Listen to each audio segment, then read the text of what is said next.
कौन सी गाड़ी लें, नई लें, पुरानी लें, डीजल की लें, पेट्रोल की लें, फर्स्ट ओनर लें, या और थोड़ी सी पुरानी लें, कम बजट की लें या ज्यादा बजट की लें। जब हम कार खरीदते हैं या खरीदने की सोचते हैं तो ये सारे के सारे जो सवाल हैं मन के अंदर आते हैं। तो इन सब सवालों का जो भी निष्कर्ष निकलता है, यानी कि हम तरह तरह की वीडियो देखते हैं, तरह तरह के लोगों से डिस्कस करते हैं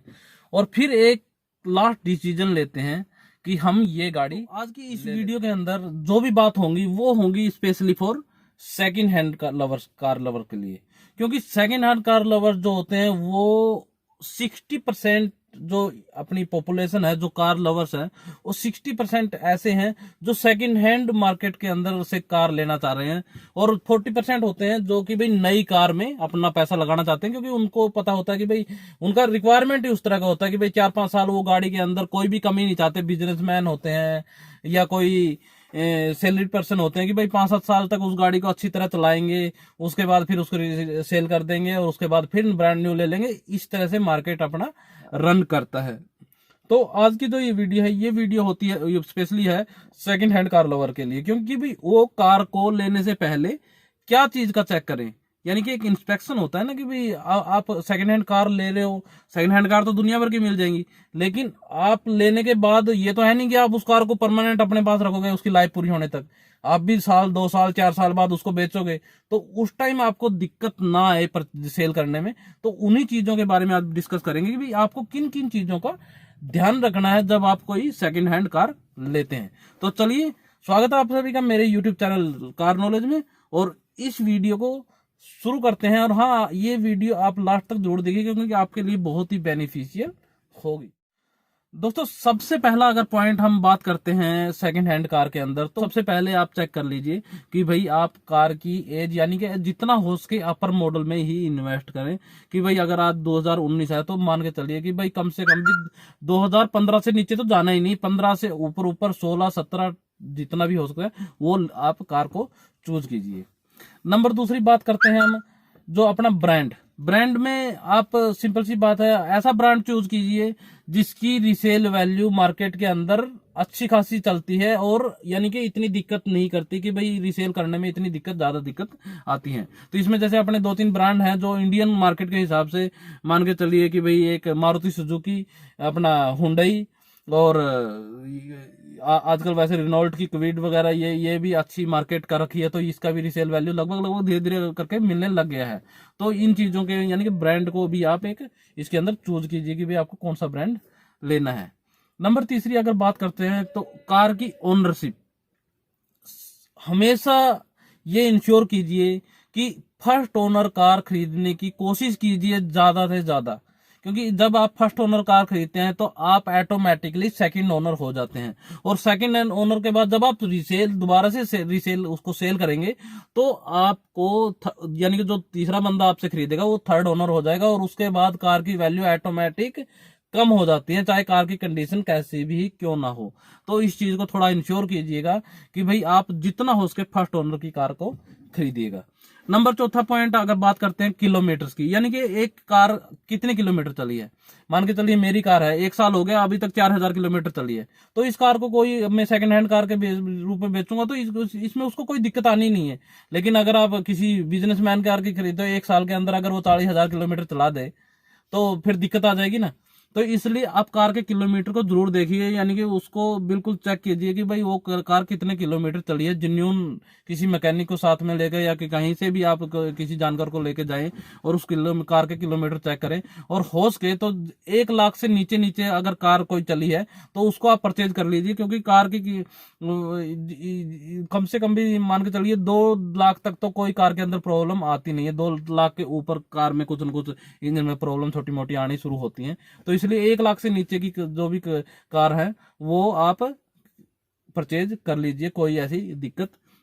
नहीं आती है। उसके बाद ध्यान दे दीजिएगा कि भाई एक चीज और, आप एक चीज जरूर कंसीडर कर लीजिएगा। अगर मान के चलिए आप 2015 मॉडल ले रहे हैं और उसमें मान के चलिए कि भाई छोटी मोटी डेंट पेंट हो रखा है कि बम्पर वगैरह से आगे से पीछे से कुछ पेंटेड वगैरह है, तो उसका आप कंसीडर कर लीजिए, क्योंकि आज की डेट में ऐसी चीज हो चुकी है कि भाई बम्पर वगैरह लगना ये आम बात होती है, और कोई भी गाड़ी को यानी कि अच्छा ही रखना चाहेगा, साफ सुथरा। तो अगर बम्पर वगैरह पेंट है तो उसको अवॉइड कीजिए और उस कार को आप ले लीजिए। कोई ऐसी रफ एंड टफ रूल नहीं है कि भाई आपको पेंटेड कार नहीं लेनी है। नंबर 6 अगर बात करते हैं तो उसकी एक्सीडेंट हिस्ट्री जरूर चेक करवाइएगा कि भाई कहीं वो गाड़ी एक्सीडेंट तो नहीं है, कहीं उसके ऊपर एक्सीडेंट कैसे चेक करते हैं ये तो आपको पता ही होगा, लेकिन फिर भी बता देता हूं कि उस कार के ऊपर आप बीमा कंपनी से आप उसका इंश्योरेंस कंपनी से आप अगर देखोगे, अगर उसके ऊपर किसी ने क्लेम ले रखा है किसी तरह का, तो उसके आपको पता चल जाएगा कि भाई आप ये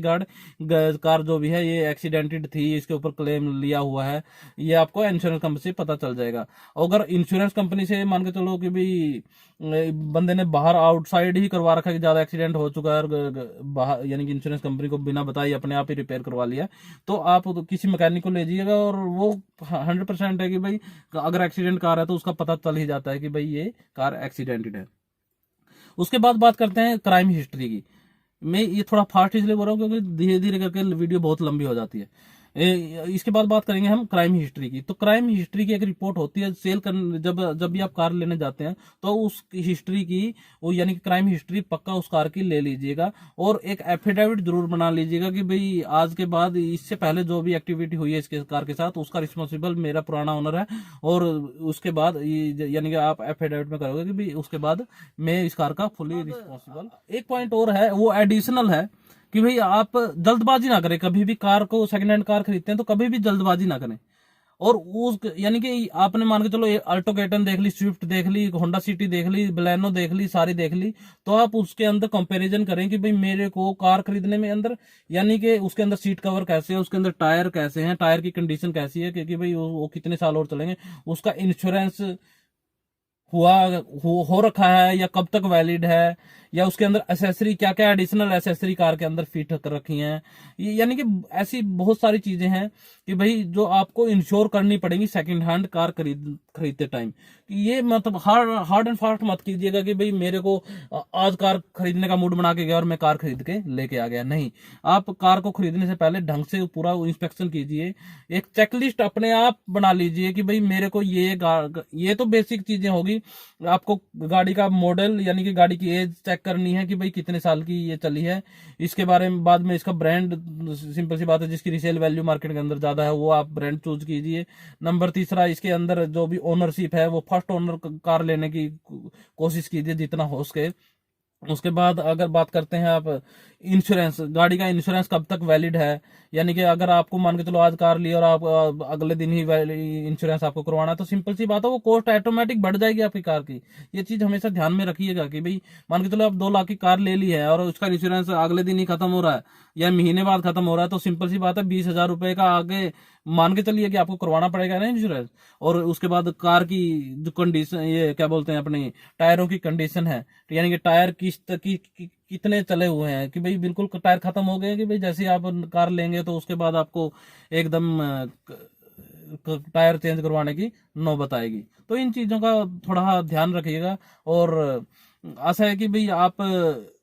इन चीजों को ध्यान में रखें और एक अच्छी कार, बेहतर कार खरीदेंगे जो आपको इन फ्यूचर टेंशन नहीं रहेगी। बेसिकली बात यह होती है कि हम सेकंड हैंड कार खरीदना और न्यू कार खरीदने में यही डिफरेंस है कि भाई नई कार को हम आंख बंद करके भी खरीदते हैं तो लगभग 98% कार ठीक आने की संभावना रहती है, यानी 2% हो सकता है किस्मत खराब है बिल्कुल ही कि भाई कुछ न कुछ गड़बड़ मिल सकती है, लेकिन 98% आपको बिल्कुल जेन्युइन कार मिलेगी। लेकिन सेकंड हैंड कार के अंदर बहुत सावधानी बरतनी पड़ती है जब भी हम कार सेकंड हैंड लेने के लिए मार्केट में उतरते हैं, क्योंकि आज की डेट में आपको पता है कि बिल्कुल चमका के ऐसी ब्रांड न्यू कार से भी अच्छी दिखेगी आपको सेकंड हैंड कार। तो इन चीजों को ध्यान में रखिएगा।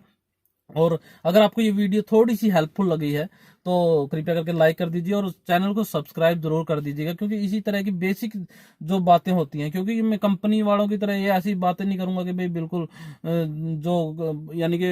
आउट ऑफ सिलेबस जाके मैं आपको बता दूं कि ये चीज देखो वो चीज देखो। जो एक्चुअल में ऑन ग्राउंड आदमी को देखनी चाहिए वही चीज मैं आपको बता रहा हूँ। तो चलिए इसी के साथ इस वीडियो को एंड करते हैं और फिर मिलते हैं आपको एक नई वीडियो के साथ। तब तक के लिए जय हिंद, जय भारत।